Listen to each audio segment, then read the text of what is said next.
Bueno, hoy nos encontramos acá en el marco de temporada de lectores, que es un ciclo que puso en funcionamiento el Departamento de Lengua en el año 2018, que promueve el encuentro entre escritores, especialistas y la comunidad educativa del liceo, con ustedes. Desde el 2018 nos visitaron escritores como Martín Castañet, Mariana Enríquez, Selva Almada, bueno, y otros. Y esta vez no vamos a hablar de literatura, como en aquellos encuentros, sino de la materia prima de la literatura, las palabras. Y para eso invitamos a un especialista en ese tema. Pero antes de presentarlo, nos gustaría contar cómo surgió la idea, que justamente salió de las clases con estos chicos y chicas de tercero, en los que cada vez que hablábamos de lengua surgían preguntas muy interesantes, muchas inquietudes y, bueno, también propusieron ellos esta posibilidad de hablar con alguien más. Y acá estamos con Santiago Kalinowski. Bien. Bueno, lo vamos a presentar a Santiago Kalinowski para que ustedes sepan por qué lo denominamos un especialista y por qué viene él a responder las preguntas que surgieron en clase. Santiago Kalinowski es licenciado y profesor en Letras por la Facultad de Filosofía y Letras de la Universidad de Buenos Aires, es magíster en Lexicografía Hispánica, doctor en Estudios Hispánicos, director del Departamento de Investigaciones Lingüísticas y Filológicas de la Academia Argentina de Letras. Sus labores incluyen, en lexicografía, dirección de los trabajos en torno del Diccionario de la Lengua de la Argentina, en lingüística de corpus, codirección de 2 ciclos de investigación en base a datos lingüísticos disponibles en Internet, uno sobre el léxico regional argentino y otro sobre el llamado lenguaje inclusivo. En divulgación, dictado de charlas y conferencias en diversos espacios, aparición en diversos medios de prensa, elaboración de una columna semanal en Radio Con Voz y coconducción del podcast sobre lingüística Hablando Mal y Pronto. Santiago, te agradecemos la presencia hoy para que compartas esta charla con los chicos y, bueno, vamos a charlar de una serie de temas que resultan de interés. Bueno, y vamos a empezar justamente con tu tarea en la elaboración de diccionarios. Y vamos a hablar de eso, del objeto diccionarios. ¿Cuál es la importancia? ¿Por qué? ¿Qué valor tiene? ¿Qué crees que tiene? ¿Cómo podemos presentar la importancia de un diccionario? Estos muchachos. Hola. ¿Cómo les va? Gracias. Muchas gracias por invitarme y por venir a escuchar. La importancia del diccionario es múltiple. Podemos tratar de establecer algunas ideas. Si ustedes están mirando un mapa y en el mapa no figura un pueblo, o no figura una montaña, o no figura un arroyo que está ahí, ¿dónde está el problema? ¿Qué está mal? El mapa está mal, ¿no? Es decir, el mapa le falta algo que está ahí, que vemos, que es algo. Puede ser un caserío, puede ser un pueblo, puede ser la calle, puede ser una plaza, nos muestra la plaza. Es decir, hay un problema con el mapa, ¿sí? Pero muy frecuentemente, cuando una palabra no está en el diccionario, no pensamos igual, ¿no? Es frecuente que se piense que si la palabra no está en el diccionario, la culpa no es del diccionario, que es el mapa de las palabras, sino que la culpa es de la palabra. Hay algo que está mal de la palabra que hace que no esté en el diccionario, ¿sí? Y eso es ya un primer problema, porque un diccionario que no tiene una palabra que uso es un mal diccionario, es un diccionario incompleto. Como es incompleto un mapa que no tiene el nombre de una montaña que yo conozco, que está ahí, la puedo ver, la puedo tocar, la palabra también. La palabra la puedo ver y la puedo tocar. Hay varios ejemplos a lo largo de la historia, pero durante mucho tiempo no existía, por ejemplo, en el diccionario la palabra identitario, ¿no? que es una palabra que ni siquiera podemos decir es una palabra de la calle, es una palabra, no estaba la palabra identitario, y entonces, cuando uno usaba la palabra identitario, en Twitter, nunca faltaba uno, o una, ¿no? Nunca faltaba alguien que decía, esa palabra no existe, ¿no? Pero si la acabo de usar, ¿cómo puedo usar algo que no existe? ¿No? Y además, yo entiendo lo que es, ustedes entienden lo que es, todos entendemos lo que es y no existe. ¿Cómo puede ser que no exista? Bueno, el problema está en el mapa, ¿no? Entonces, los diccionarios tienen que aspirar a recoger en una lista de palabras todas las palabras que forman parte de lo que nosotros usamos para hablar. Es decir, cuando nosotros pensamos qué es la lengua, tenemos que primero darnos cuenta de que la lengua está en la mente. Está ahí, no está en otro lado, ¿no? No está en un diccionario, no está en la gramática, no está en ningún lado. Y muchas veces, por razones que tal vez más adelante de la charla vamos a poder hablar un poco más, es muy importante que la palabra que yo uso aparezca en el diccionario para que no venga nadie a decirme que mi palabra no está bien, que mi palabra es incorrecta, ¿no? Por ejemplo, hemos metido en el diccionario arre. Tuvimos que meter arre, porque arre, no sé si la usan ustedes, yo mucho no la uso, yo soy un poco jovato ya, pero la usan ustedes y la usan muchas personas de más edad que ustedes. O sea que es una palabra que ya viene como hace 10, como hace 15 años, ¿sí? Y entonces, ¿qué quiere decir? Que la palabra existe. Que es una palabra más bien regional argentina, bueno, eso es un detalle. Está en el diccionario donde le corresponde estar. Si va al diccionario que reúne todas las palabras de todos los hablantes de todos los países donde se habla español, bueno, debería aparecer arre y una marquita que dice, bueno, esto se usa en Argentina, si es que se usa en Argentina, o se usa en Argentina y Chile, ¿sí? Entonces es muy importante porque en el contexto de nuestra cultura, donde dominar cierto estándar de la lengua es muy importante, ¿sí? Entonces es muy importante que las palabras que usemos estén en los instrumentos como el diccionario, ¿sí? Ustedes saben que si uno la pifia usando lo que en una comunidad todos nos ponemos de acuerdo en considerar la lengua más correcta, ¿no? Eso es así. No, la lengua no es más correcta porque en sí tiene algo mejor que otra cosa, ¿no? Es decir, el verbo haiga no tiene nada de mejor que el verbo haya en sí mismo, pero todos nos hemos puesto de acuerdo en que haiga está mal y haya está bien. Bueno, eso, cuando uno no usa bien eso que una comunidad considera que es la lengua más correcta, hay costos. Nos pasan cosas, nos critican. Si uno se olvida la H en el currículum, y van a contratar probablemente a la persona que no se olvide las H. Porque no dominar ese estado de la lengua, ese estado, repito, que todos nos ponemos, no tiene nada en sí mismo que lo haga más correcto, digamos, más allá de que todos nos ponemos de acuerdo más o menos en que es el estado más correcto de la lengua, si uno no domina eso, uno sufre consecuencias. Entonces la Academia Argentina de Letras tiene un teléfono, ustedes pueden llamar y decir, bueno, ¿esto cómo se escribe? ¿Dónde va esta coma? Se dice, ¿había personas o habían personas? Y ustedes pueden llamar y nosotros ayudamos a que ustedes no sufran los costos de usar una palabra o una construcción de un modo que otras personas que tienen poder, por ejemplo, una persona que está poniendo una nota o una persona que está contratando a una persona, que está contratando a un empleado, para que ustedes no sufran un costo que viene de las personas que tienen más poder que uno, ¿no? Eso en principio.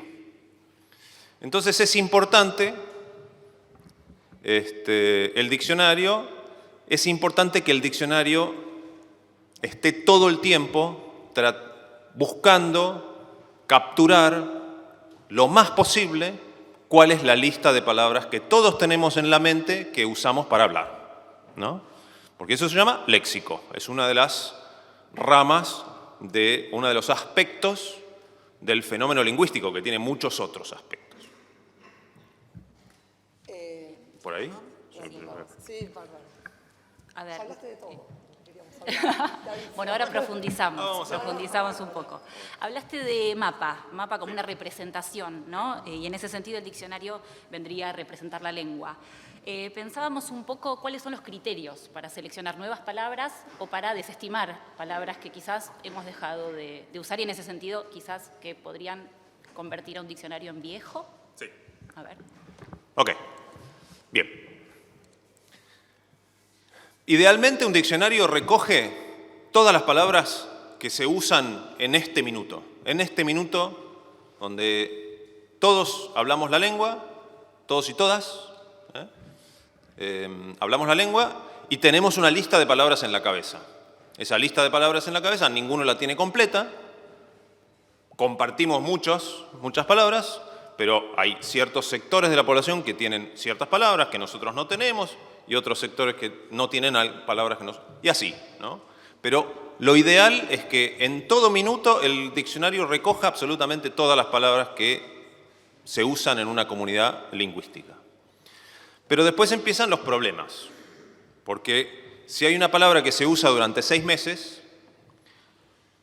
lo ideal sería que el diccionario la recoja durante esos 6 meses, pero el diccionario tiene otros tiempos, ¿no? Y ahora eso están cambiando un poco, porque el diccionario en papel se acabó, ¿no? Pero el diccionario siempre, todos nos hemos entrenado en hacer diccionarios publicados en papel. Entonces uno tiene que ser más prudente, tiene que decir, bueno, ¿qué va a pasar con esta palabra dentro de 3 años? Porque el diccionario, la próxima edición del diccionario es en 10 años. Y si a los 2 años la palabra desapareció de los hablantes, nadie más la usa, resulta que nos queda ahí algo que está formando parte de la lista, digamos, de palabras que se supone que son parte del repertorio que todos tenemos en la cabeza, pero no está más, ¿no? Entonces hay algunos criterios que tienen que ver con el proceso de producción del diccionario, ¿no? Eso hace que uno tenga que ser prudente. Como yo dije, cuando vimos que hace 15 años que se venía usando y que parecía que no iba a dejar de usarse y que parecía que tenía una función que no era probable que desapareciera y por demás, entonces decidimos introducirla en un diccionario donde va a quedar plasmada, ¿no? Y después, si la dejan de usar, no la dejen de usar, así no nos quedamos mal nosotros, ¿no? Ahora, resulta que un diccionario puede ser, a grandes rasgos, de 2 clases. Un diccionario puede ser sincrónico, ¿sí? Quiere decir que no le importa qué palabras se usaban hace 20 años, o hace 30 años, o hace 60 o 200 años, no importa. Trata de recoger solamente las palabras que forman parte del repertorio de los hablantes en el momento en el que se publica el diccionario. Entonces ahí, por ejemplo, tenemos un diccionario en Argentina, publicado en 2008, llamado Diccionario Integral del Español de la Argentina, que es un diccionario sincrónico. El diccionario que hace la Real Academia Española, que se llama Diccionario de la Lengua Española, es un diccionario diacrónico, bastante incompleto en términos históricos, ¿no? Porque no es realmente un diccionario de la historia de todas las palabras. Eso lo están tratando de hacer ahora. Eso es un diccionario histórico. Pero el diccionario uno va a ciertas palabras y se va a encontrar con algunas abreviaturas. Y esas abreviaturas son importantes. Es importante no saltearlas. Recordame la pregunta. Los criterios. Los criterios. Entonces, para las personas que estaban haciendo el diccionario integral del español de la Argentina, una palabra que se usó en el siglo XIX y no se usa ahora, desaparece. No tiene presencia en ese diccionario, porque no forma parte de las palabras que usamos hoy, ¿sí? Para un diccionario como el Diccionario de la Lengua Española, y bueno, es más mezclado. Nosotros, en el diccionario que hacemos nosotros, que se llama Diccionario de la Lengua de la Argentina, que es un nombre muy polémico, pero que no elegimos nosotros del todo, nos vimos arrinconados un poco en ese nombre, nosotros lo queríamos llamar de otra manera. Ese diccionario tiene palabras poco usadas y palabras desusadas. Porque es un diccionario que busca ayudar a leer literatura argentina. Si uno está leyendo un libro, un texto de literatura donde aparece una palabra regional que ya no se usa más, uno puede usar ese diccionario para ir a encontrar esa palabra. Ese diccionario de la lengua de la Argentina no incluye todas las palabras. La palabra mesa, con el significado de superficie, con patas, que se usa para... no está. Ese es el sentido que tiene la palabra mesa en todos los lugares donde se habla la lengua española. Es decir, es un diccionario de palabras regionales, palabras que se usan de manera exclusiva o preponderante en el territorio de la Argentina. Entonces el criterio es ese, que es una cosa muy complicada, establecer hasta dónde se usa una palabra. Y muchas veces a las palabras no les importa tanto dónde termina el país y dónde empieza el otro, ¿no? Pero más o menos, ¿no? Pero ahí, por ejemplo, uno tiene que darse cuenta de que, por ejemplo, una palabra que es la más disponible para un objeto, como es la brochadora, y no es la palabra que se usa en Colombia, ni en México, ni en España, ¿no? Y nosotros entonces tenemos que estar todo el tiempo pensando si las palabras que estamos usando son palabras que usa todo el mundo o solo palabras que usamos en nuestra comunidad más chica o en nuestro país. Entonces, los criterios según los cuales una palabra termina en un diccionario dependen de los objetivos de cada diccionario. Por eso no se puede hablar del diccionario. Siempre hay que hablar de los diccionarios, para no meternos en todo el tema político-ideológico que también hay tela para cortar. Pero, como decía, un diccionario sincrónico desprecia las palabras que ya no se usan. Un diccionario diacrónico las incluye. Un diccionario histórico, por ejemplo, que es lo que está tratando de hacer ahora la Academia Española, incluye supuestamente todas las palabras que se usaron alguna vez en toda la historia del español y en todas las regiones donde se usó el español. Es un diccionario que, bueno, nosotros estamos trabajando en eso y fluctuamos entre la desesperanza y la desesperación. Pero bueno, yo estoy haciendo la palabra chomba hace un año, ¿no? Porque es un lío. Es un lío esa palabra, porque después está el chombo, que es un adjetivo, y después es una palabra muy sonora, entonces se usa para no sé qué. Hay un cuervo, una especie de cuervo en México, que es el chombo, porque tiene el color negro. Bueno, es un lío. Después empiezan los derivados verbales y uno se encuentra con ejemplos de todo. Entonces, ¿no? Hay que empezar a pensar no en el diccionario, sino en los diccionarios. Y de acuerdo a lo que uno quiere hacer, uno puede elegir un diccionario y otro diccionario. Para leer, hay diccionarios que son muy buenos, pero no son tan buenos para cuando uno quiere escribir. ¿Qué pasa? Cuando uno quiere escribir, uno tiene la idea, pero no pesca, no sabe realmente cuál es la palabra exacta que va a necesitar. Uno necesita un diccionario que se llama decodificación, donde en una palabra, después abajo, hay una especie de apartado con ideas relacionadas. Entonces uno le pega más o menos, ¿no? Uno le tira el bulto de la idea, va a esa palabra y tal vez en ese repertorio aparece justo la palabra que yo necesito para escribir. Entonces, por ejemplo, el diccionario de uso de María Moliner es un diccionario que tiene esa herramienta que te ayuda a escribir, ¿no? Bueno. ¿Hacemos una más? Sí, o si quieren preguntar algo a ellos. En realidad, pensando en los soportes. Ay, perdón.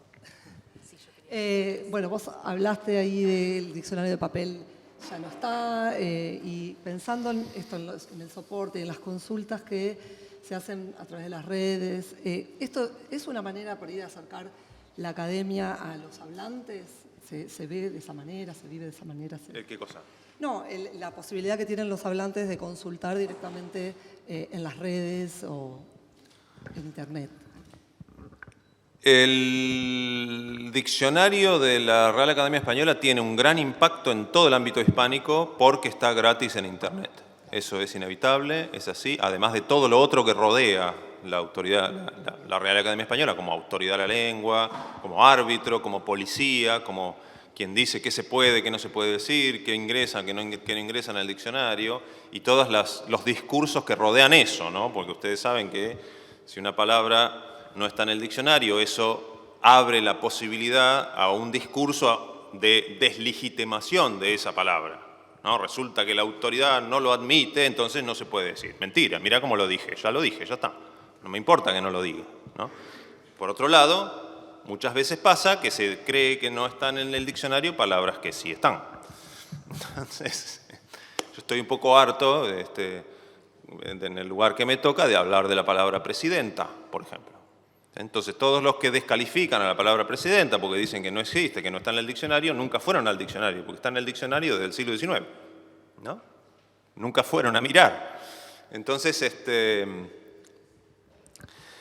es fundamental para una institución que busca hacer un diccionario que la gente pueda tener acceso fácil a ese diccionario, y eso aumenta el impacto público de la obra y lo convierte en parte de la conversación, ahora para bien o para mal. Nosotros no podemos poner eso en línea porque no tenemos los recursos, porque la editorial no quiere, pero nos encantaría que nuestro diccionario de palabras regionales argentinas, que son 7.000, ¿no? Y poder actualizar eso sin la mediación de una casa editorial, sería genial. Que es lo que está haciendo desde la última edición que se hizo en papel del Diccionario de España, de la Real Academia Española, fue 2014. A partir de ahí existe la idea de que no van a volver a hacer una edición en papel. Entonces, después de esa edición en papel, actualizaron varias veces el diccionario en línea. Y eso es importante, yo creo que sí, sería genial que esa conversación fuera un poquito más descentralizada. Yo siento que está muy enfocada en un solo actor, digamos, en una sola voz. Pero bueno. Bueno, vamos a hablar de otros temas, pero sobre esto que estamos hablando ahora, ¿alguien quiere hacer alguna pregunta? ¿Alguna de los chicos o chicas quiere preguntar algo? Seguimos, si no, tenemos por un ratito. Bueno, seguimos entonces. Bueno, perdón. Sí, abrís. ¿Puedo llevarte el...? Sí, yo lo llevo.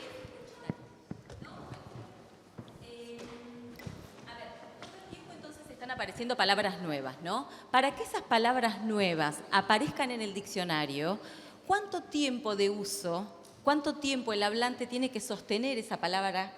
Y además, ¿cuántas personas tienen que usarla? Porque nosotros en el departamento tenemos un montón de palabras que nos inventamos y que nos encantan. Voy a mencionar una, torpipa, que es una palabra preciosa que afortunadamente el resto de las personas no conoce su significado.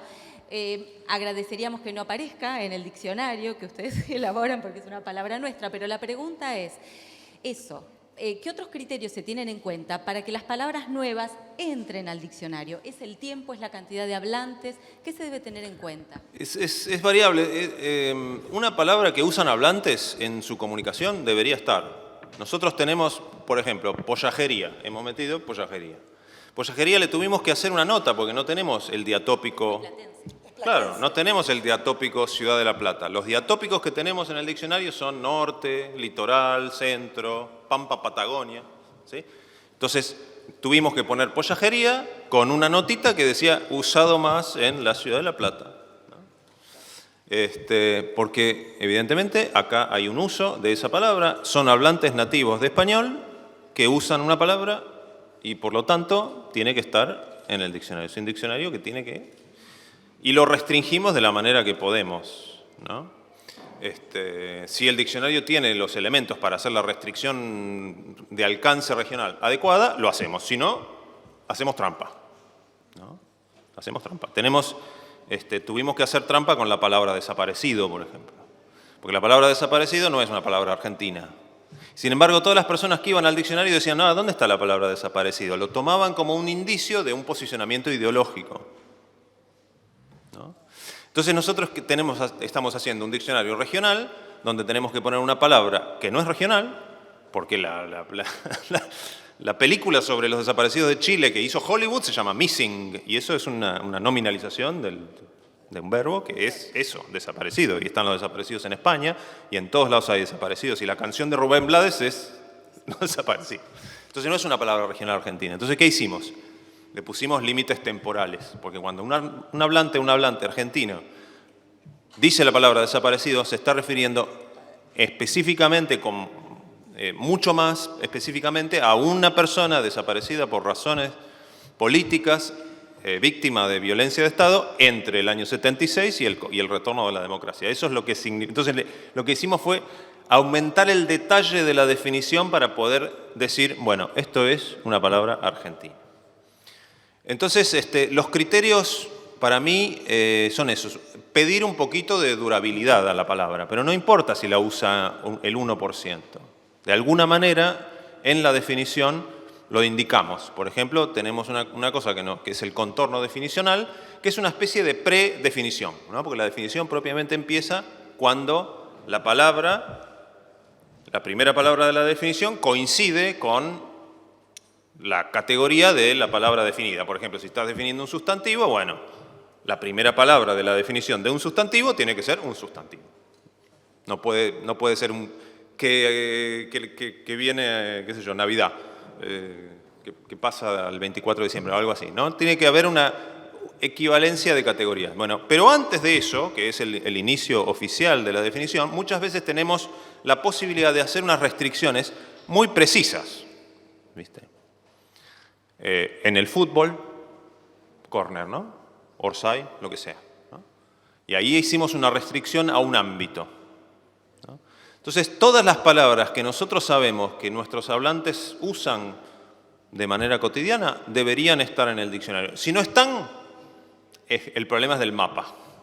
Es que todavía no llegamos, ¿no? Nosotros, ahí decíamos, hicimos un trabajo de corpus tomando datos de Twitter en Argentina, de todas las provincias de Argentina, y descubrimos de esa manera palabras usadas por millones de hablantes de Cuyo, de la Mesopotamia, que era para nosotros una palabra extraterrestre, una palabra extranjera. No teníamos ni idea de que existía, ¿no? Bueno, nos enteramos de que existía, la pusimos en el diccionario, ¿sí? Pero entonces el problema es enterarse. ¿Cómo hacemos para enterarnos de exactamente cuáles son todas las palabras? Y el día que llegaste a un resultado, el resultado siempre es provisorio y siempre estamos tratando de incorporar, de enterarnos de alguna más. Por eso nosotros tenemos esa obsesión con decir, bueno, no alcanza con nosotros leer literatura ahí en donde estamos, en la Avenida Libertador, en Coso y Bustamante, en la Ciudad de Buenos Aires, cuando nuestro país es enorme y tiene una riqueza lingüística enorme. El compañero... A ver. ¿En el último tiempo se pusieron más palabras que antes o no? Si se pusieron más palabras que antes. Y eso depende un poco de quién está haciendo el diccionario, ¿no? ¿Cuáles son es inevitable. O sea, vos te vas a encontrar, por ejemplo, que vas al diccionario de España, al que hace la Real Academia Española, la definición no se entiende una goma. ¿Por qué? Porque la escribe un hablante de una variedad que no es la nuestra. Entonces escriben de un modo, a veces con unas... Primero que a veces muchas definiciones están escritas en el siglo XVIII y quedaron, ¿viste? Y vos decís, a mí me encanta, yo me divierto mucho. Yo el sábado a la noche yo puedo hacer eso, ¿no? Con 2 o 3 enfermos que, ¿no? Podemos pasarnos por WhatsApp definiciones del diccionario de los españoles y eso es re divertido. Ahora, no es lo que uno está buscando con un diccionario, ¿no? Entonces, depende muchísimo de quién está haciendo el diccionario, qué intereses tiene, qué sabe, ¿no? Pasa mucho que las palabras se agregan o se trabajan por campo. Entonces, si justo estás trabajando, por ejemplo, el diccionario histórico, ahora están trabajando ámbitos de instrumentos musicales, se están buscando palabras que no sean demasiado difíciles, porque si vos tenés que poner la palabra punto, tenés que jubilarte haciendo punto. Porque la palabra punto, el día de hoy, tiene 60 acepciones en el diccionario común y corriente. Imagínate el diccionario histórico de todas las palabras, de todos los 8 siglos, 9 siglos. Entonces, se buscan esos. Entonces, de repente, el diccionario va a tener muchas palabras de instrumentos musicales y también muchas palabras de armas. Armas, instrumentos musicales, indumentaria. Esas son las 3 cosas que se están agregando ahora por una limitación en la producción. Entonces, vos tenés que entender que el diccionario siempre es una obra incompleta. y que a veces hay palabras que se agregan o se modifican por presión de la conversación social, digamos. Hay ciertas cosas que ya no se pueden dejar como estaban, a veces adecuadamente, otras veces no tanto, ¿no? Porque si tenés una definición que es sexista en el diccionario, por ahí es la definición correcta. El problema está en el significado y en la cultura sexista, no en... ¿sí? La palabra, si vos querés que el diccionario sea un buen diccionario, si una palabra tiene un significado sexista, tiene que estar reflejado como palabra sexista. Por eso no hay que saltearse las abreviaturas del principio, porque en las abreviaturas del principio suele decir despec, cuando hay una palabra ofensiva, racista, homofóbica, sexista, antisemita, suelen, no siempre. La palabra judiada, por ejemplo, no está, todavía no la pusieron. Judiada, como la mala pasada que te hace pasar un judío, por ejemplo. Bueno, no dice despec todavía. Se les pasó, no sé. ¿No? Pero depende entonces de cada momento, y lo importante que creo, si de esta charla ustedes se van diciendo, ojo con el diccionario, hay que leerlo, pero tampoco hay que tragarlo, ¿no? Hay que masticarlo, pero tampoco tragárselo sin masticarlo. El diccionario es una obra hecha por personas, esas personas viven en un lugar, conocen ciertas palabras, desconocen otras, tienen ideología acerca del mundo y acerca de las palabras, por lo tanto hay que ir siempre al diccionario como quien se acerca a lo que es. Es decir, no es un lugar donde está la verdad absoluta sobre las palabras, es un intento y hay que entender que ese intento falla, inevitablemente. Porque capturar todas las palabras que usan, en el caso del diccionario integral, capturar todas las palabras que usan 500 o 600 millones de hablantes latinos de español, es imposible, ¿no? Es decir, uno puede intentarlo, pero siempre va... Entonces uno se acerca al diccionario. Si la definición es una definición rara, que no se entiende, no es que yo tengo un problema. La escribió alguien que habla en una variante del español que no es la mía. Entonces, no es que yo tenga un problema con mi lengua por no entender esa definición. O esa definición es una definición que la escribió algún señor con monóculo a principios del siglo XIX. ¿Saben lo que es un monóculo? El emoji ese de él. Un señor así, en el siglo XIX, y bueno, escribía según la cultura y las expectativas de su tiempo. Entonces, no, tenemos que saber que si vamos a una palabra y está definida de un modo que no se entiende nada, no es un problema nuestro, de nuestra lengua, ¿no? La autoridad de la lengua está en los hablantes y las hablantes. Es ahí. Siempre que nos quisieron convencer de lo contrario, quedaron en Orsay, ¿viste? Quisieron, por ejemplo, un ejemplo que yo uso mucho, es el verbo independizarse. A los españoles de España no les gustaba para nada el verbo independizarse porque estaba asociada al fin del imperio colonial español, a los procesos de la independencia. Ellos, cuando la ingresaron en el diccionario, la ingresaron como una palabra que estaba mal. Hicieron una cosa que en lingüística se hace para cuando algo está mal, le pusieron asterisco adelante. El asterisco adelante es esta palabra está mal, ¿no? Está mal, o los lingüistas cuando hacen algo que está, y las lingüistas, cuando alguien escriben un enunciado que viola alguna regla gramatical, le ponen el asterisco, ¿no? Y bueno, pusieron el asterisco. Y después la definieron como neologismo. ¿Saben lo que es un neologismo? Un neologismo es una palabra nueva. Una palabra nueva, palabra inventada. Palabra que en un momento no se usaba y pasó a usarse. Neologismo inútil, así la definieron. Y después mandaban a la palabra que se supone que era la correcta, que era emanciparse. Hasta que no les quedó otra, porque ¿no? La palabra emanciparse era algo que estaba más atado a las leyes que regulan la convivencia familiar, era otra cosa. El verbo político de buscar la independencia era independizarse. Y así fue como se extendió entre los hablantes.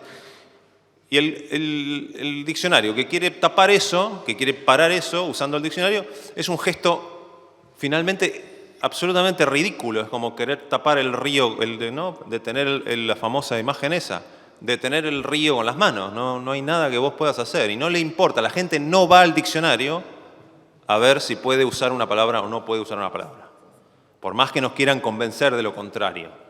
No va uno a pedir permiso al diccionario, lo cual está perfecto, es el diccionario el que tiene que venir a nosotros a ver qué palabras van. ¿Sí? Bien. Me pongo loco. Ah, mirá, otra pregunta. Tiene unas 7.000. El diccionario de palabras regionales argentinas tiene unos 7.000. Y el diccionario de palabras regionales del Uruguay tiene unas 10.000. Ahí te das cuenta de un país mucho más chico, con menos hablantes, tal vez con otros criterios para la confección del diccionario, tiene más palabras que el nuestro. Entonces, cada diccionario depende de quién lo hace. Es importante saber eso, tratar de entender eso. Si uno está realmente interesado en eso, puede leerse algún prólogo, pero eso no lo hace nadie, no es que esté mal. La definición tiene que poder leerse en aislamiento, ¿no? Pero más o menos es eso. Yo a veces especulo acerca de cuánto es el máximo de palabras regionales que puede tener una variedad. Nosotros hablamos varias variedades del español en Argentina, pero entonces hay en ese modo de hablar la lengua. Por otro lado, no existen otra cosa que variedades, eso podemos hablar luego. No existe otra cosa que las variedades de las lenguas. Puede haber un techo, ¿no? Yo digo, 50% de palabras que no se compartan en todo el resto de los hablantes de la misma lengua es demasiado. Ya es medio que es otra lengua, ¿no? Entonces, para mí, hay un techo ahí, que no sé si es el 10%, no sé si es el 6%.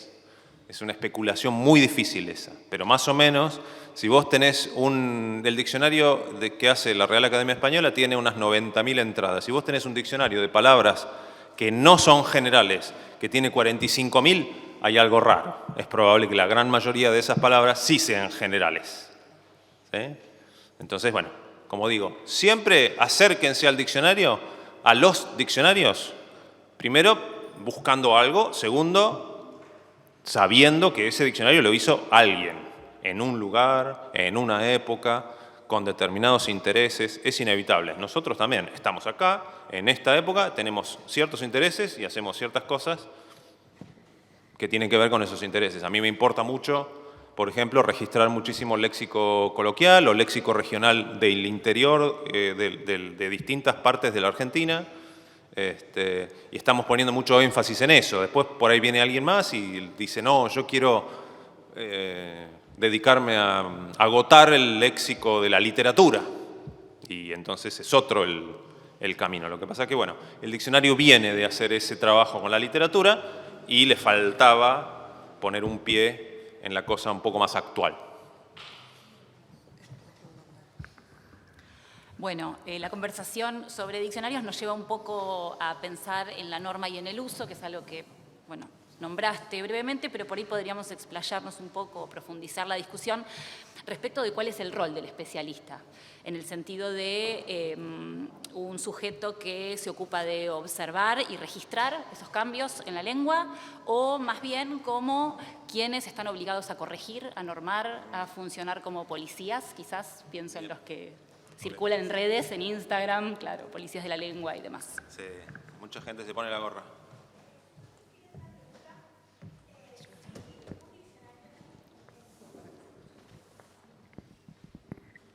Si un diccionario se podría o se usa como un arma política, o sea, el tema de independizarse que antes estaba tapado. ¿Ese es un uso político? Sí, y si hay algún otro ejemplo o alguna... Hay un ejemplo muy famoso en España que tiene implicancias legales, que creo que era la palabra comunidad. Ellos tienen un lío muy grande con los independentismos, ¿no? Entonces, pasa que yo no lo preparé eso. En un momento modificaron la definición de comunidad, creo que era. Viste que tienen la Comunidad de Madrid, la Comunidad de... Para que si esa palabra se usa en algún proceso judicial de reclamo de la independencia, que el diccionario lleve ayude o empuje hacia el lado de la unidad. Fue un uso político que eso, digamos, habría que preguntarle a la gente que sabe de eso, que, por ejemplo, un lingüista que se llama Roberto Bain, habría que preguntarle a él. Pero la lengua es un objeto político en sí, está lleno. Las lenguas las hacemos los hablantes tenemos política, tenemos sesgos, preferimos ciertas cosas, tenemos prejuicios. Entonces, no se puede esperar que el instrumento de comunicación que hacen los humanos esté desprovisto de todo lo que los humanos tenemos a lo largo de la historia, ¿no? Fenómenos de xenofobia, ¿no? De sexismo, ideologías de moral, ¿no? Es decir, todo eso va a formar parte de una manera u otra de lo que la lengua es, porque la lengua la hacemos los humanos. Entonces hay una idea que es un poco, no sé cómo tiene tanto éxito, ¿no? Realmente, dado lo obvio que resulta lo que acabo de decir, que es que la lengua nunca es culpable de ningún sesgo. La lengua es como si fuese, ¿no? Mi pequeño pony, no sé. Se me cayó una sota, ¿no? Lo del pequeño pony, ¿no? Un unicornio, ¿no? La lengua es un unicornio que es puro, prístino, ¿no? Racista es cuando se pone en discurso, ¿no? ¿Y por qué va a ser tan inocente la lengua que hicimos humanos que tenemos sesgos políticos, ideas, ideologías, racismo, sexismo? ¿Por qué no va a estar de alguna manera eso metido adentro, ¿no? Codificado en la lengua de alguna manera, especialmente en el léxico? Acá nosotros usamos una expresión que es mostrar la hilacha. Mostrar la hilacha es cuando vos, ahí se te notó, ahí que sos algo malo, algo malo, no sé qué, pero mostraste la hilacha. ¿Qué quiere decir? Mostrar la hilacha originalmente, etimológicamente, es la codificación de una expresión antisemita, porque era la hilacha la del cinturón ¿no? Que no sé cómo se llama, nunca sé cómo se llama. Uso este ejemplo siempre y siempre me olvido cómo se llama. Porque no. Entonces, originalmente, eso era una expresión antisemita. ¿Qué quiere decir? Que si yo digo mostrar la hilacha soy antisemita, no. Porque yo ya perdí el rastro de dónde es que viene eso. Es decir, sucedió una cosa que se llama lexicalización, que es que cuando una palabra tiene un significado y las palabras tienen significado hoy. No es relevante para el significado que tiene hoy la palabra el significado que tuvieron hace 2 siglos. No importa. Es una linda, si uno tiene el hobby de ir a ver la historia de las palabras, es divertidísimo. Pero el significado que tienen hoy las palabras no depende del significado que tuvieron las palabras en el pasado. Importa hoy la sincronía, si no, nos volvemos locos, ¿no? Entonces, ¿qué quiere decir? Esa palabra es un modo en que se codificó en el léxico una vieja expresión antisemita. Está, entonces el antisemitismo está presente. Nosotros, la mayoría, creo, de los hablantes no lo sabe, pero hay algunos hablantes que lo recuerdan. La comunidad judía, por ejemplo. Lo recuerda eso, no lo olvidó. Entonces, no, me olvidé cuál era la pregunta por completo. La pregunta venía por los usos políticos. La lengua es política siempre, la lengua es ideológica porque somos políticos y somos ideológicos los hablantes que hacemos la lengua. No nos la encontramos envuelta para regalo entre el Tigris y el Éufrates en el año, ¿no? La hicimos. Que hablaste de, tuvo un significado que se perdió, se lexicalizó. ¿Qué pasa con esto entonces de ir a buscar qué es lo que por ahí los chicos, las chicas preguntan en clase y lo que nos preguntan siempre, o nos preguntamos siempre, o cómo argumentamos muchas veces a partir de la etimología? Digo, sí. ¿Es un argumento válido? Generalmente no. Generalmente no. Generalmente es una falacia argumentativa, es una de las falacias argumentativas que podemos, ¿no? Porque como les digo, las palabras significan lo que significan hoy. No es que yo me vuelvo racista porque digo la expresión trabajar como un negro. Ahora, una vez que la sociedad empieza a poner el foco en el hecho de que esa es una expresión que además tiene la palabra negro, que lo de la hilacha no, porque cuando la expresión incluye el grupo discriminado, ya es más fácil de ver. Pero bueno, el otro día escuché trabajar como un negro, a mí me chocó, la persona todavía sentía que lo podía usar. Ir a buscar las etimologías en general son un atajo argumentativo para decir lo que yo quiero decir, que es lo que ya pienso. No es un argumento válido, es una falacia etimológica, especialmente cuando la etimología es una ciencia bastante difícil, además. No es tan fácil, hay mucha etimología popular. Conocemos algunos casos, acá mencionaba la profesora el caso de alumno, el caso de aborigen, por ejemplo. ¿Conocen el caso de aborigen? ¿Qué es la etimología?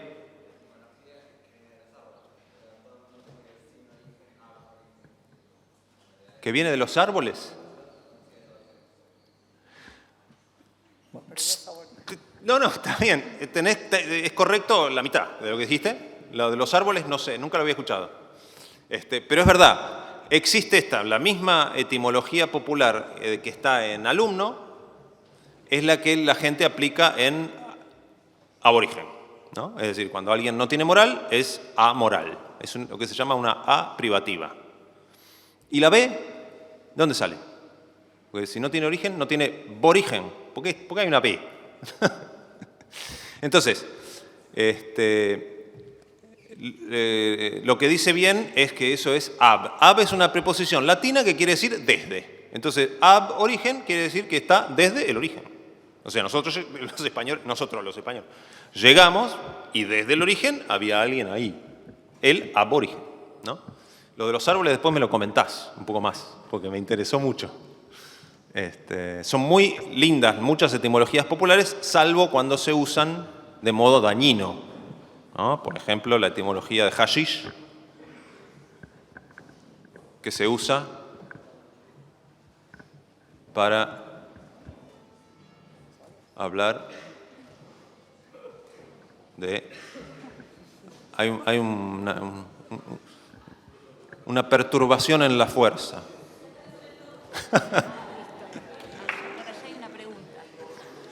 Muy bien.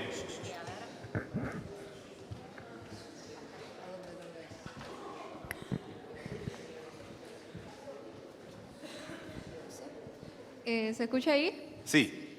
Mi pregunta es, ¿cuál es la situación con el lenguaje inclusivo en la actualidad? Este era el momento que todos temíamos.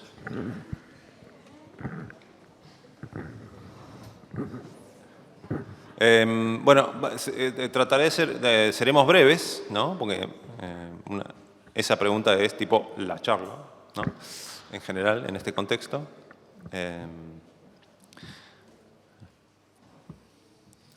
Pero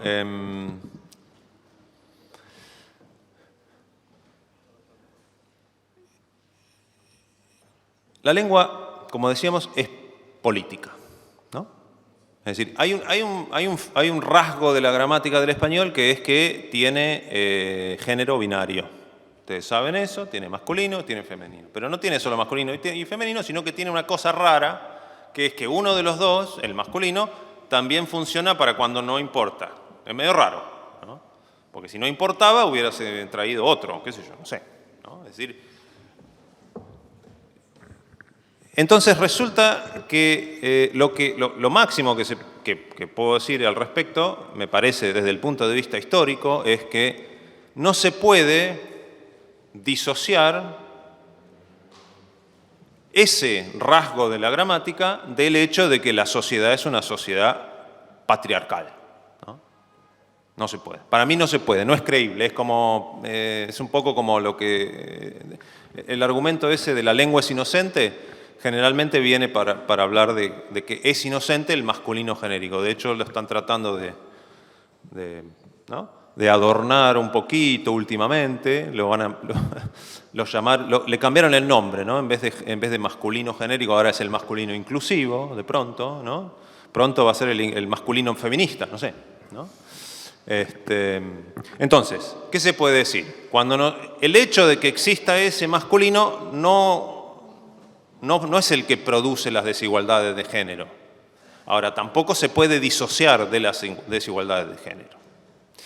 Y como está en las lenguas que tienen género binario, como es un rasgo que está presente en esas lenguas, resulta que también es una oportunidad para quienes están identificados con la lucha por la igualdad de géneros en la sociedad, es una oportunidad de hacer algo, de diseñar un mensaje que tiene mucha penetración y mucha fuerza en el ámbito público. Porque si yo digo, mire que el masculino genérico es un problema, resulta que hay muchísima gente que no pensaba en temas de desigualdad de género, no pensaba en la comunidad de personas no binarias, no pensaba en nada de eso, y de repente le tocaron la lengua, ¿no? Que es un objeto, una cosa que nosotros tenemos como metida dentro, como que desde que nacemos, ¿no? Es un objeto íntimo nuestro, que muchas veces está atado también a la identidad. Entonces, que venga alguien a decir que eso tiene un problema, ¿no? A todo el mundo se le ponen los pelos de punta. Es decir, nadie queda como al margen de eso. Y eso lo convierte en algo muy potente. Bueno, yo toco esta palabra, no todo el sistema, porque la verdad que todo el sistema queda igual. Solamente ciertas palabras, en ciertos contextos sobre todo, los voy a intervenir de una de estas 5 o 6 maneras, y con eso hago que mi mensaje de ojo que hay desigualdades de género en la sociedad, ojo que esas desigualdades de género tienen que terminar, ojo que hay violencia que tiene razones de género, y eso no puede seguir así, ¿sí? Ese mensaje de repente se mete y captura la escena. Estamos todos pensando en eso, ¿no? Los diarios ponen una noticia de lenguaje inclusivo por semana o por día, porque la gente va y hace clic. Si dice lenguaje inclusivo, hacen clic. Para enojarse, para lo que sea, pero hacen clic. Entonces, no se va nunca de la atención de la gente. Entonces, ¿cuál es el estado actual de eso? Y bueno, el estado actual es, se lo rechaza desde muchos lugares, se lo propone como una opción o como una intervención muy pertinente desde otros lugares, y se da en ese tema lo que se da siempre en las luchas democráticas, una tensión entre grupos opuestos, ¿no? Entonces, cuando alguien usa lenguaje inclusivo, está expresando una posición política muy clara y muy estridente acerca de esto no puede seguir así, y desde el lado de los sectores de la sociedad donde dicen, no, esto está perfecto, a mí me encanta que el matrimonio sea entre hombre y mujer, que no puedan casarse las personas homosexuales, que las personas no puedan no estén amparadas bajo una ley de identidad de género que les permita funcionar legalmente como una persona que tiene el género que autoperciben. Para esos sectores, entonces, atacan el inclusivo, pero no lo atacan realmente por razones lingüísticas, sino que los saberes lingüísticos suelen convertirse en una herramienta para deslegitimar la lucha política que está ahí. ¿Sí? ¿Por qué se oponen a eso? ¿No? Y el inclusivo expresa a alguien que se siente protagonista de una lucha por igualdad de género, por los derechos de las personas trans, por, en general, la interrupción voluntaria del embarazo. Son distintos hitos que vienen asociados a eso.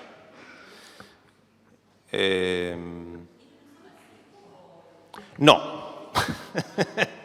Esa es la otra cosa. Tiene una gran visibilidad pública, pero si uno toma el año que más usos de alguna de estas intervenciones aparecieron en Twitter Argentina, que es el año 2019, y las reúne en un solo número, llega al número de 0,35%. Si 0,35% de los tweets del año 2019, que es el año que más inclusivo en ese sentido, 0,35% tenían algún tipo de intervención, o el desdoblamiento, o la barra, o la X, o la arroba, o la E. 99,65% no. ¿Está mal eso? ¿Es malo que sea así? No. ¿Por qué está mal que algo sea un uso de una minoría? No lo hace malo. Ese es otro argumento, ¿no? Las luchas en general siempre están protagonizadas por vanguardias, y las vanguardias no suelen ser masas de hablantes. Después, el otro número es Si uno ve el porcentaje de usuarios de Twitter que alguna vez metieron algún tipo de intervención, está en el 30%. O sea que del 30% de usuarios que alguna vez lo usaron, al 0,35% de usos en un año. Eso quiere decir que hay una gran distancia entre la práctica de usar el inclusivo y el conocimiento y el run run y el ruido que tiene eso en la sociedad. Lo cual habla, me parece a mí, de lo que decía al principio. Es potente, porque, ¿no? Si con el 0,35% de los tweets hacemos todo este lío, imagínense con el 10% de los tweets. Una debacle, ¿no? Entonces quiero decir que una persona que está identificada con la lucha por la igualdad de género sería bastante tonta si prescindiera, si eligiera no usar esa herramienta, porque la verdad que, ¿no? El tío en la mesa de Navidad, el tío patea la mesa, ¿no? Digamos, es una cosa que vuelve espectacular un reclamo político, cultural, social, ideológico.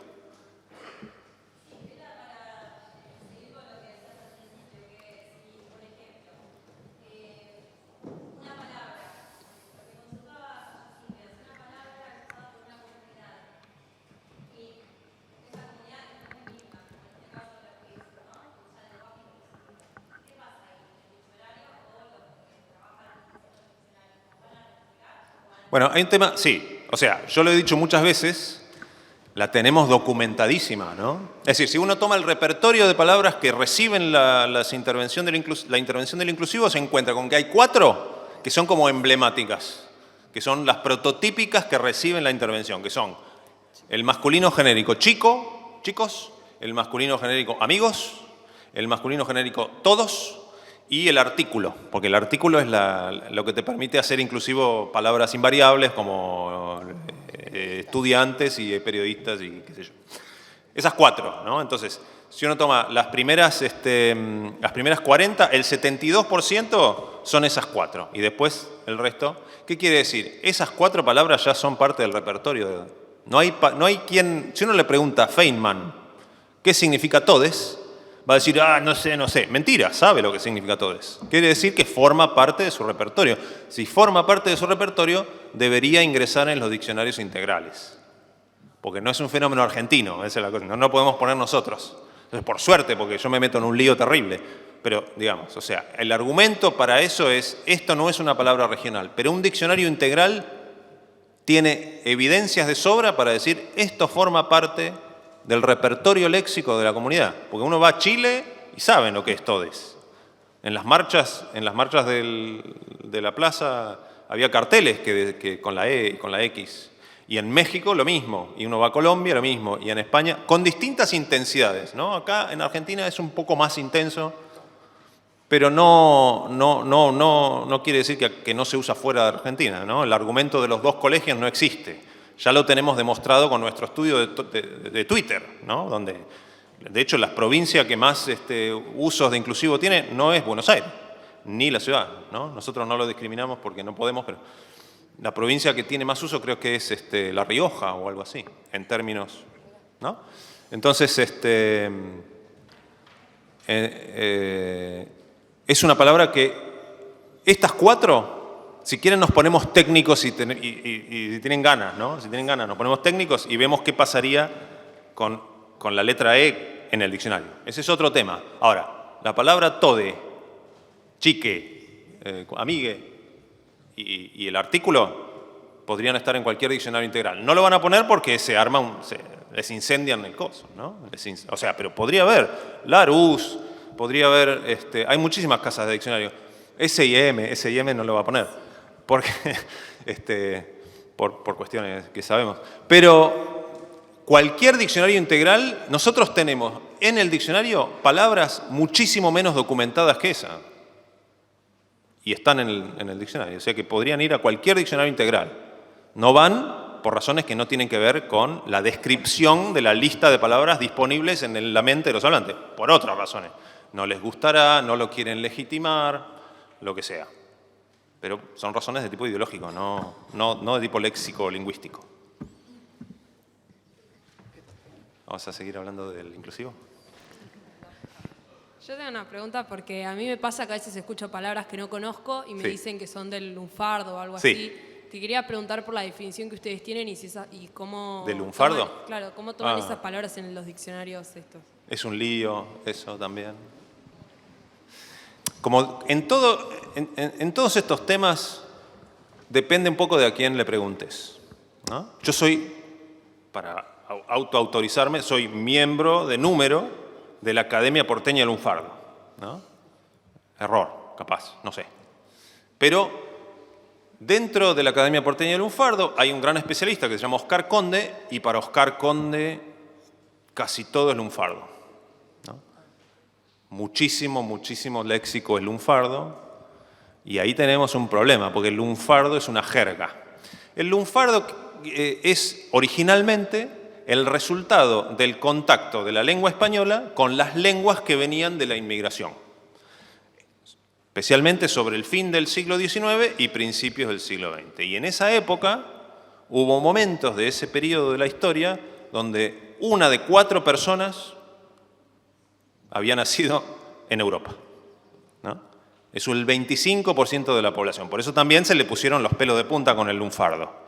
Porque además, esos que venían de Europa tenían algunas ideitas acerca de que había que trabajar 8 horas, acerca de que había que tener vacaciones pagas, acerca de distintas cosas. Y venían con herramientas de prácticas de la organización sindical, ¿no? Y acá había una cosa que se llamaba el orden conservador. Y el orden conservador era la riqueza, la repartían entre 8, 9, ponele. 8 changos, 9. Roca y sus amigos, bueno. Entonces era un modelo que estaba organizado sobre la base de la concentración de la riqueza en muy poquitas manos, y los inmigrantes traían ideas acerca de los derechos del trabajador, ¿no? Venían a poner en riesgo ese orden conservador. Y entonces, esas palabras que surgieron del contacto, nosotros tenemos que llamar laburo. Bueno, laburo viene de una palabra de la península itálica, laboro, que, ¿no?, en contacto con el español se convirtió en laburo. El problema con el lunfardo es que, por ejemplo, Oscar Conde dice, eso es lunfardo. Y si uno va a todas las provincias de la Argentina, la primera palabra coloquial que se usa para trabajo es laburo. ¿Cómo podés tener una jerga que usa todo el mundo? Es como una contradicción. La jerga la tiene que usar. Pero eso es un problema como más teórico, ponele. Entonces, durante la primera mitad del siglo XX, al lunfardo le tiraron con todo, como le tiran con todo al inclusivo, ¿no? Ponele. ¿Sí? El inclusivo, como fenómeno en sí, no tiene absolutamente nada que ver con el lunfardo. Ahora, recibe las mismas condenas. Y en Cava lo prohibieron, ¿no? En las escuelas de Cava lo prohibieron por razones también de demagogia política, no por una razón real, digamos, simplemente para ir armando los deslindes de cara a la interna de no sé qué, ¿no? No tenía. Pero entonces, ¿por qué resulta que se la agarraron tanto con el lunfardo y tanto con el inclusivo? Porque los dos son fenómenos lingüísticos que identifican a un actor que viene a poner en riesgo un orden conservador, patriarcal, ¿no? Fíjate que hoy, por ejemplo, las lenguas, no hay una especie de, ¿no? Porque muchas veces se dice, no, esto es por un afán, y se usa una palabra, purista, que no sé bien qué es, purista como que del español viejo, no sé qué es, realmente purista no se sabe, ¿no? Pero esto se rechaza porque es una cosa nueva y rechazamos todo lo nuevo. Pero resulta que, qué casualidad, no se rechaza todo lo nuevo por igual. Se rechaza lo nuevo, se rechazó en su momento el lunfardo por su peligro, ¿no? Por el peligro que realmente que presentaba ante, ¿no?, ante un grupo muy poderoso y muy rico que de repente vio que esa situación ya no era tan cómoda y se la agarran con el inclusivo porque también, ¿sí? goza de un privilegio de alguien es la desigualdad de otra persona. Entonces, si yo estoy gozando de un privilegio, una reacción natural ante alguien que viene a quitarme el privilegio es defenderlo. Y eso, dos cosas que en sí mismas como fenómeno son muy diferentes, porque una cosa es lunfardo como contacto entre lenguas y otra cosa es inclusivo como tomo la decisión consciente de hacer un esfuerzo adicional para meter una vocal en estas palabras, ¿sí? Cosas muy diferentes, sin embargo reciben un ataque, una estigmatización, fueron prohibidos los dos, el lunfardo estuvo prohibido en las radios, cosa ridícula también, pero hay listas de palabras del lunfardo, no se podía decir pibe, ¿no? No se podía decir pásamela, no se podía decir, tenía que decir pásamela, ¿no? La palabra vos estaba prohibida. Bueno, un montón de cosas muy ridículas que tenían este trasfondo, ¿no? Donde lo que se dirime ahí, más que la lengua y si soy purista o no, es el poder. Eso es lo que está, por eso están todos hablando de inclusivo y por eso se usa el inclusivo, porque lo que hay en el fondo es una lucha de poder. Lunfardo. Sí. Ah, ¿ya estamos?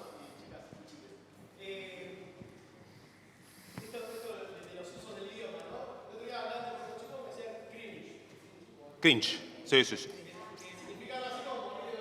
Vergüenza ajena, sí.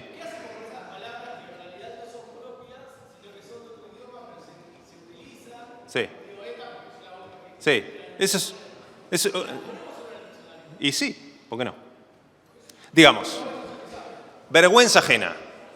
Bueno, resulta que capaz que no tiene el efecto expresivo que yo necesito, vergüenza ajena. No hablemos de la palabra, qué sé yo, mouse o likear, ¿no? Likear y gustar lo usamos permanentemente, gustar en español. Tiene muchísimos significados, pero necesitamos una palabra que tenga específicamente el significado de darle like en una publicación. Entonces, likear, ¿sí?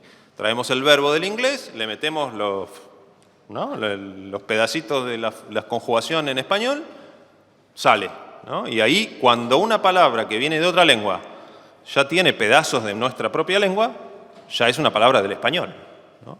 Porque si uno se mete a mirar el origen de las palabras del diccionario, de la RAE, y uno encuentra que hay miles de palabras que entraron del árabe, que también se podía pensar en eso, ¿no? Hay muchas palabras que entraron del árabe que empiezan con A. Eso, alfajor, almohada, alcohol, algodón, ¿sí? ¿Y por qué es que empiezan con A?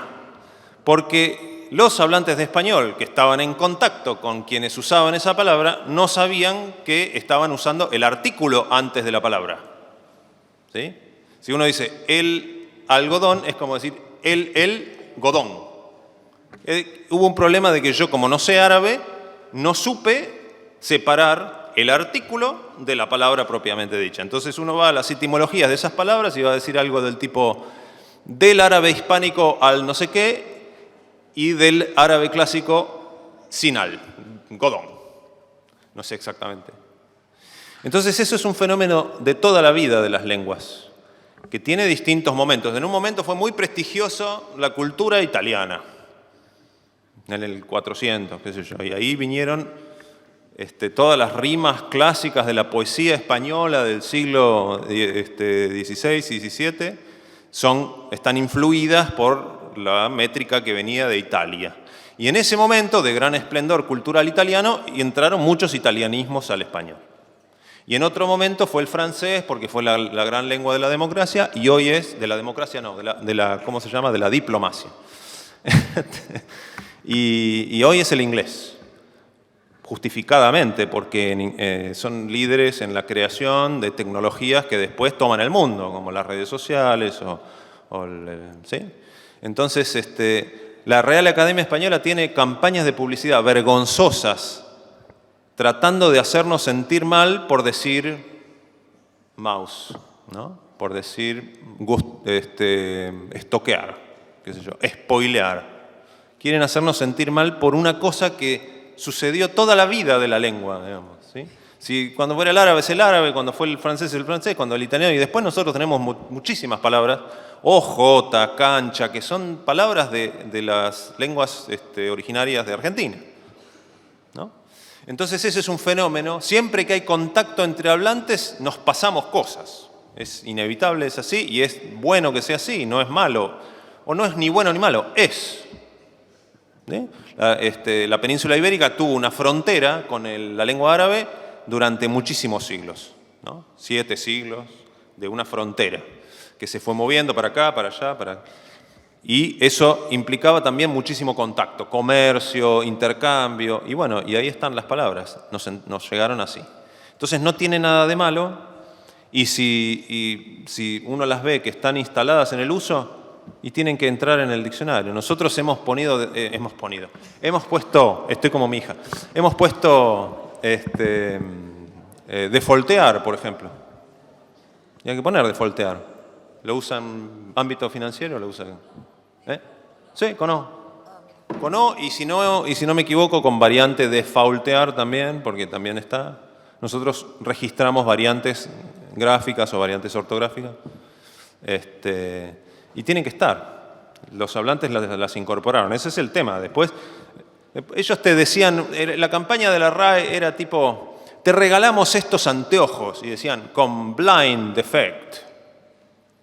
Y entonces la gente recibía el anteojo y se lo ponía y no veía nada. ¿Por qué? Porque decía blind effect. Y blind quiere decir ciego. Y tipo, jaja.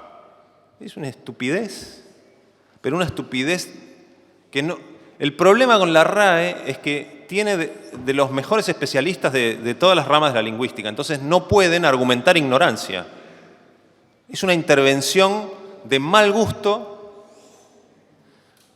para estigmatizar un fenómeno que es de las lenguas de toda la vida. Porque sí, para que nosotros creamos que la verdad de la lengua la tiene la RAE, cuando no es así, ¿no? El día que, no sé.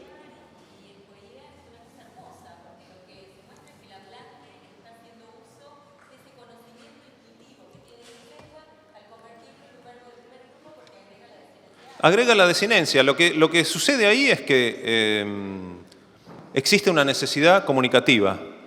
Necesitamos un verbo con más precisión. Para, digamos, ¿cómo es? Bueno, no me arruines. Bueno, pero arruinar lo usamos en infinidad de situaciones.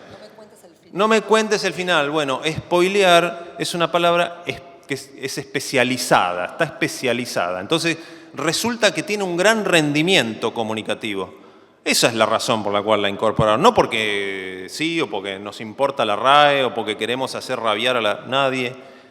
Tiene un beneficio, un rendimiento comunicativo muy importante y por eso termina. Y el día que haya que considerarla, y tendrá que estar. ¿Sí? Si se documenta que se usa más o menos extendido en cierto grupo o en varios, o que tiene cierta permanencia, tendrá que estar. Sí. Una más y basta, tenemos que empezar a cerrar. Está muy entretenido esto, pero bueno.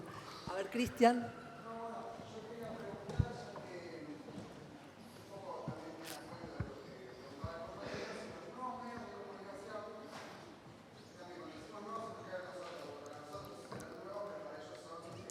Su vida, son los medios.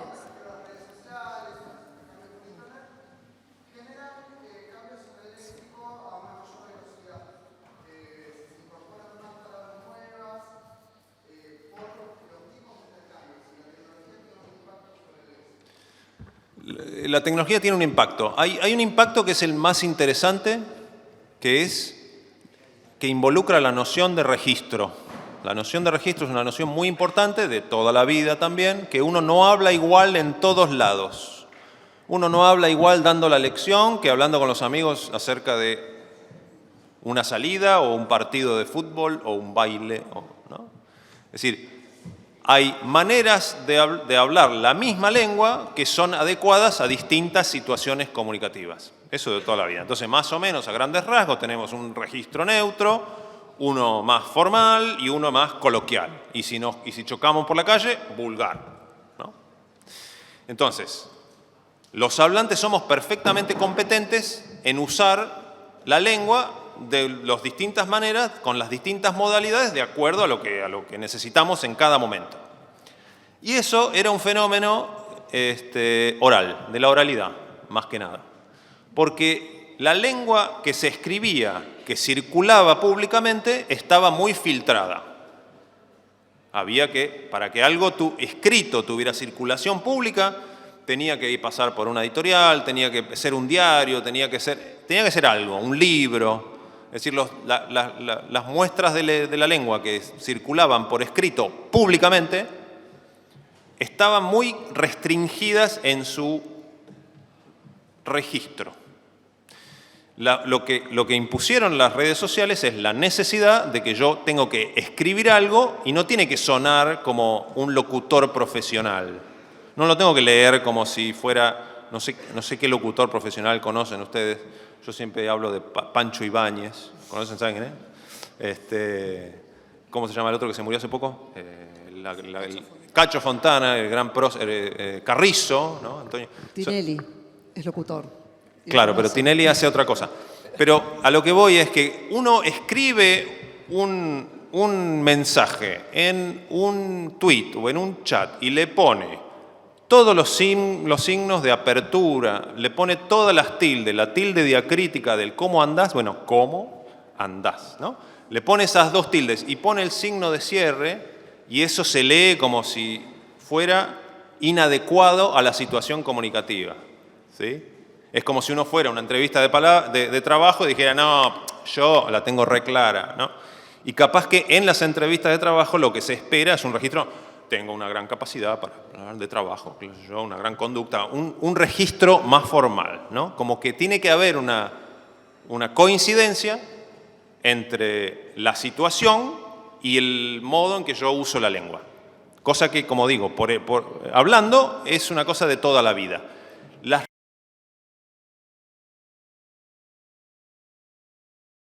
Y eso se tiene que leer como algo coloquial. ¿Sí? Porque si no, suena como Pancho Ibáñez, ¿no? Si yo pongo, ¿no?, toda la ortografía canónica, todas las tildes y el signo de apertura, queda medio raro, queda medio como, ¿no?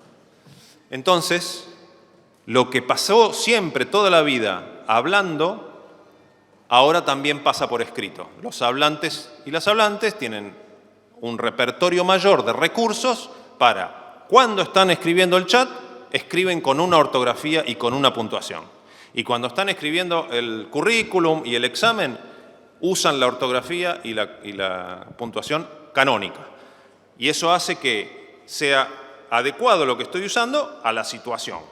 Y eso que antes estaba atado a lo privado, digamos, muchas veces, qué sé yo, mandabas una carta y ponías alargamientos de vocales, ponele, lo podías hacer por escrito, pero era una cosa individual. Ahora se convirtió en un código compartido. Todos sabemos qué significa poner llorar con SH. ¿Qué necesidad hay de poner llorar con SH? Ninguna, pero tiene un valor expresivo que es el que a mí, primero, lo marca como coloquial, como informal, y segundo, tiene un valor expresivo ahí. Lo mismo que poner, por ejemplo, casa con K. No hay ninguna necesidad de poner casa con K. Ahora, yo pongo casa con K, automáticamente eso no está en la ortografía canónica y por lo tanto es informal, es coloquial y capaz que eso es lo que yo estoy buscando o lo que estoy necesitando, porque después en el examen no voy a poner casa con K, lo voy a poner con C porque si no me baja la nota, ¿no?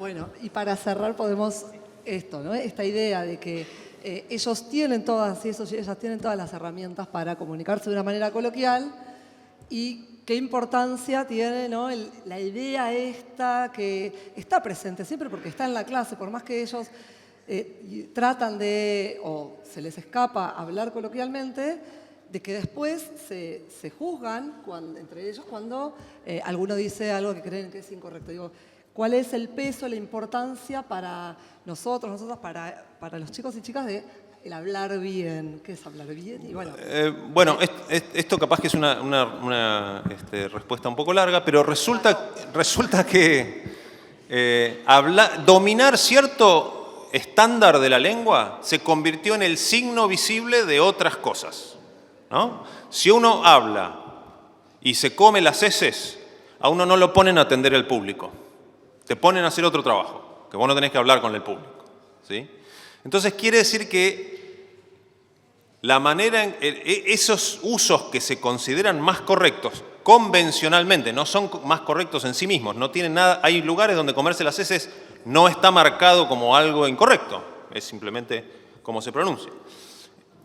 Eso entonces se convierte en el signo visible de mi aptitud para muchas cosas. Y esto es una cosa que tiene origen en la historia de la modernidad, ¿no? Porque a partir de cierto momento fue importante haber pasado por la universidad para ocupar roles de importancia en la sociedad. Antes de eso, la universidad era una cosa era un hobby, era para gente que le gustaba la erudición, para otra cosa, pero no tenía un rol social, ¿no?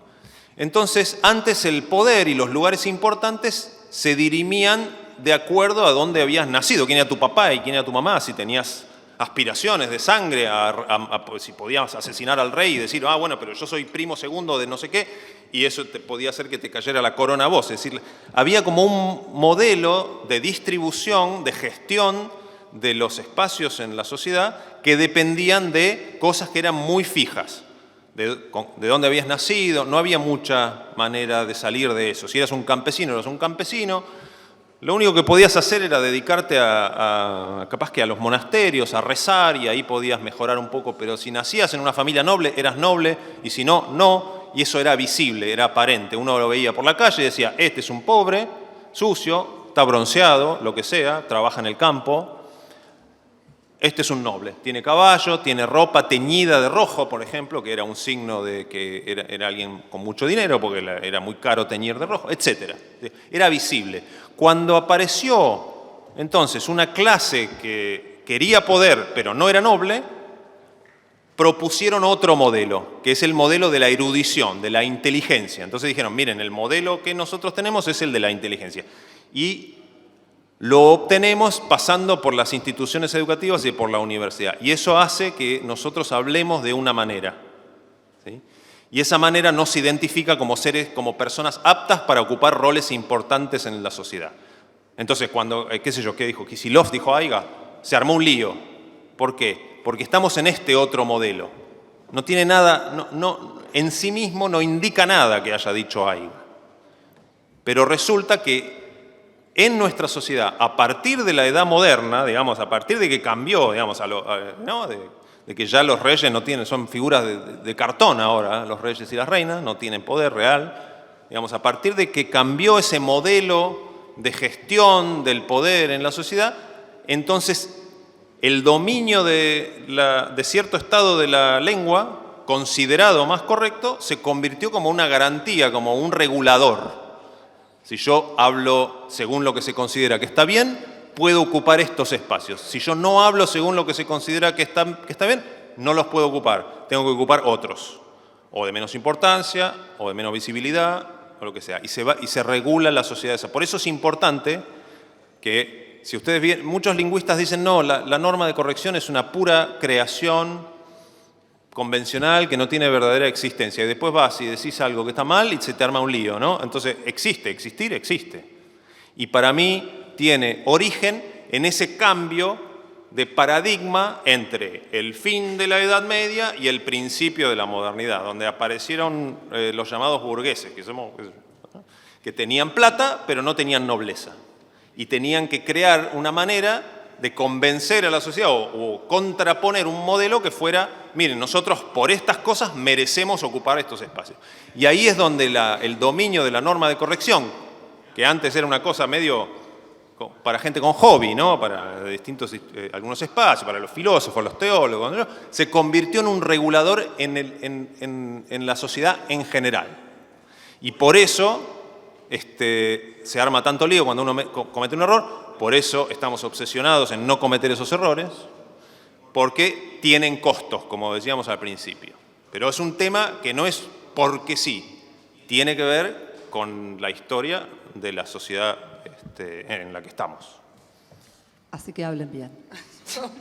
Y si ustedes quieren, claro, si ustedes no quieren, y sí, en el ámbito profesional puede tener costos. Ahora, no tiene nada de malo la lengua coloquial o la lengua vulgar, son distintas cosas que son adecuadas a distintas situaciones comunicativas. No tiene nada de malo que ustedes no le pongan la puntuación al chat, No es que eso es el fin de la ortografía. Ustedes saben muy bien que si ustedes escriben así en el examen, les va mal. Entonces, ¿qué hacen? Escriben de una manera en el examen y de otra manera en el chat.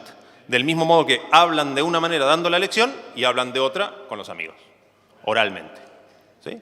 Y eso es una gran novedad, la más interesante, me parece a mí, de las redes sociales. Después, para mí, última cosa, la palabra arre, ¿sí? Es una palabra que tiene origen en redes sociales y que pasó al léxico, salió de ahí, porque ahí tenía su función, porque es muy difícil en un tuit saber si alguien está hablando en serio o no está hablando en serio, porque no conocemos a la persona, no sabemos si lo está diciendo de verdad o no. Entonces se volvió muy importante tener una cosa, algo que yo pueda poner que automáticamente le diga a la otra persona, no, lo estoy diciendo en joda, ¿no? Y en inglés esa función la cumple la sigla LOL, ¿no? Que es tipo me cago de risa, LOL, la fabla. Y en español de Argentina quedó esto de la arre, ¿no?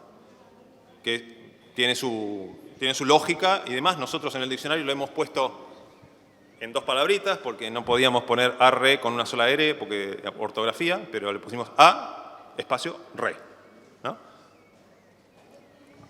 Bueno, te agradecemos nuevamente, les agradecemos a todos y por haber estado acá. Un aplauso.